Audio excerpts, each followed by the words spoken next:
जंग में भी सैलाब कई दास्तानें छोड़ गया। लाखों की फसलें तबाह हुई तो कई लोगों के मकानात भी मुनहदम हुए। हुकूमती इमदाद मुतासरीन तक न पहुंच सकी। मुतासरीन बेगारों मददगार खुले आसमान तले जिंदगी गुजारने पर मजबूर हैं। सैलाबी खड़े पानी से मजीद लोगों के नुकसान होने का खदशा है। हमारे साथी एंकर मोहम्मद अमजद साहिब वहाँ पर मौजूद हैं। वहाँ पर क्या सूरत हाल है और क्या कोई हुकूमती इमदाद मुतासरीन तक पहुँच रही है, उनसे जानते हैं।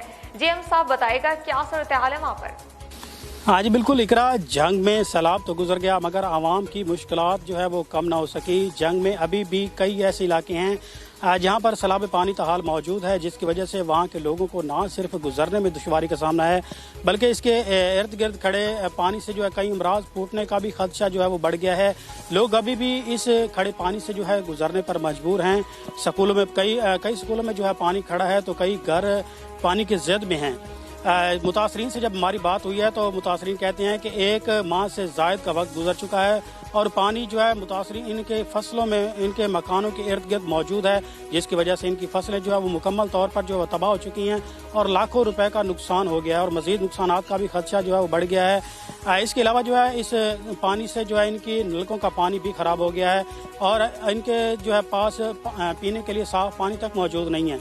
इसके अलावा इस खड़े पानी से जो है जल्दी बीमारियां, गैस्ट्रो वगैरह की बीमारियां भी फूट रही हैं। मुतासरीन कहते हैं कि हुकूमत की जानिब से इनके लिए ताहाल कोई इमदाद नहीं पहुंची और ना ही इनका हाल कोई पूछने आया है। मुतासरीन ने वज़ीर आज़म पाकिस्तान मियां मोहम्मद शहबाज शरीफ और वज़ीर आला पंजाब परवेज़ इलाही से मुतालबा किया है कि इनकी इमदाद करें ताकि इनके होने वाले नुकसान का कुछ तो जो है वो इजाला हो सके। जी बहुत शुक्रिया मोहम्मद अमजद, आप हमें जंग से अपडेट कर रहे थे। जंग में ही हमारे रिपोर्टर रियासत अली हाशमी साहिब एक ऐसे मकाम पर मौजूद है जहां सैलाब का पानी ताहाल मौजूद है और एक बुजुर्ग शहरी जिसने चंद माह कबल मकान तामीर किया था वो भी सैलाब ने मलियमेट कर दिया है और अब वो बेचारा बेयार और मददगार हुकूमती इमदाद का मुंतजिर है।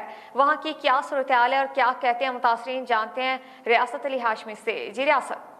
इस वक्त मैं मौजूद हूँ चुंड भरवाने के करीब एक छोटा सा गांव है जिसमें कि दरियाए चनाब में जो रेला आया था वो रेला तो गुजर गया मगर आज लोग शदीद परेशान हैं। क्यों परेशान हैं आपको मैं दिखाता हूं कि देख रहे हैं कि उनके जो मकान हैं वो मुकम्मल तौर पर है। कुछ मकान जो उनके गिर चुके हैं और कई जगह से वो अपना जो सामान है घरों से निकालने पे मसरूफ़ है, क्योंकि उनका कहना है कि हमारे कमरों के अंदर जो पानी है सैलाब का दाखिल हो गया था जिसकी वजह से हम लोग सामान बाहर निकाल रहे हैं, क्योंकि पहले इनके 2 कमरे गिर चुके हैं और ये 2 कमरों से और सामान निकाल रहे हैं कि ये भी किसी वक्त भी ज़मीन बोझ हो सकते हैं, कोई जानी नुकसान ना हो, इसकी वजह से ये सारा सामान बाहर निकाल रहे हैं।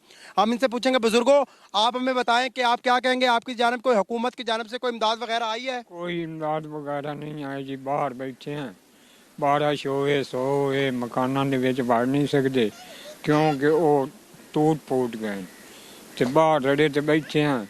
कोई इस वक्त तक कोई इमदाद नहीं आई। हुकूमत से क्या कहेंगे?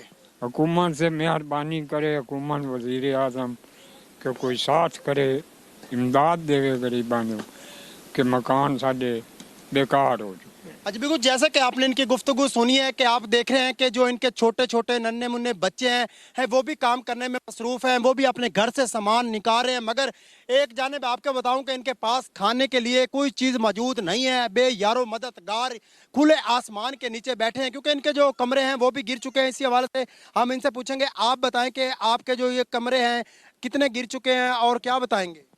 एक कमरा गिर चुका है और दूसरे भी गिरने वाले हैं और देखो कब भी गिर सकते हैं। हम बाहर बैठे हुए हैं, बारिश का मौसम है बना हुआ है, किसी वक्त भी बारिश आ सकते हैं, हम बैठने की जगह नहीं है। खाने पीने के लिए आपके पास कुछ है? कुछ भी नहीं है।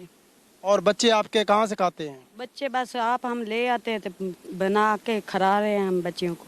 जी बिल्कुल, जैसा कि आपने इनकी गुफ्तगू सुनी, आप मेरे अकब में देख सकते हैं कि यहाँ पर पानी जमा है और जो ये इनके कमरे हैं इनके पीछे भी है काफ़ी सा पानी जो जमा है और ये इनके मकान है किसी भी वक्त ज़मीन बोझ हो सकते हैं और कीमती जानों में ज़िया हो सकता है। इनका कहना है कि हुकूमत पाकिस्तान से हमारी अपील है जल्द से जल्द इनका कोई अजाला किया जाए। उनकी फसलें तबाह और फना होकर रह गई, इनके पास खाने पीने के लिए कुछ तक मौजूद नहीं है। जी बहुत शुक्रिया रियासत अली हाशमी, आप हमें जंग में सैलाबी सूरत हाल के बारे अपडेट कर रहे थे। पाक पतन में